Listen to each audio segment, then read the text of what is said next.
When you have a bad habit, say pornography, say adultery, extremely bad. In the case of adultery, major sin. In the case of pornography, minor sin, but it's still a sin. And I want to tell you something. When you have a bad habit of this nature, and you want to eradicate it, and you have told yourself no more, a day will come when you might slip up again, right? You might drop again, because you know what? You're a human. On that day, don't think, I blew it, that's it, now I'm back to my old ways. You're not. You're not back to your old ways. No. If you blew it one day, at least you did better. You used to do it every day before.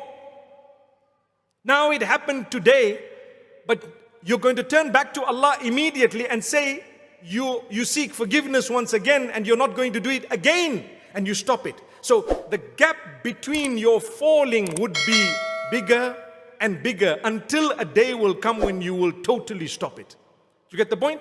Shaitan makes you lose hope. So if you said, right from today, I'm not going to commit the sin anymore, and a month later you dropped, Shaitan says, you see, you're back to where you were. So then Shaitan might make you say, well, it's okay, now I'm just going to go back because you know what, I'm too weak and I just can't do this. No, you can. You can, you will, you shall, and you must. If you fell a month later, get up, seek the forgiveness of Allah. You might fall 6 months later. How's the gap? Bigger. Is that an improvement? It's like smoking 3 cigarettes from 30. You see, big improvement. After that, you might fall a year later. What happened? You must get up immediately and promise Allah that you're going to stop it and you're not going to do it again. That's the condition. Then you can eradicate that bad habit. Otherwise, if you're going to give up every time you fall, we all fall. We all fall, myself included. We are human beings. We will fall. Allah wants you to be dedicated. If you missed one salah, does it mean you must stop all your salahs? No. You might miss it even if you're regular with your salah. You're a human being. The Prophet ﷺ says you may sleep a little bit sometimes, much, and you might not realize that the time of salah has crossed. As soon as you get up, fulfill your salah. Or you might suffer with forgetfulness at a time. It's possible. You were busy doing something and you forgot. That's a hadith of the Prophet ﷺ. مَنْ نَامَ عَنْ صَلَاةٍ أَوْ نَسِيَهَا فَلْيُصَلِّهَا إِذَا ذَكَرَهَا.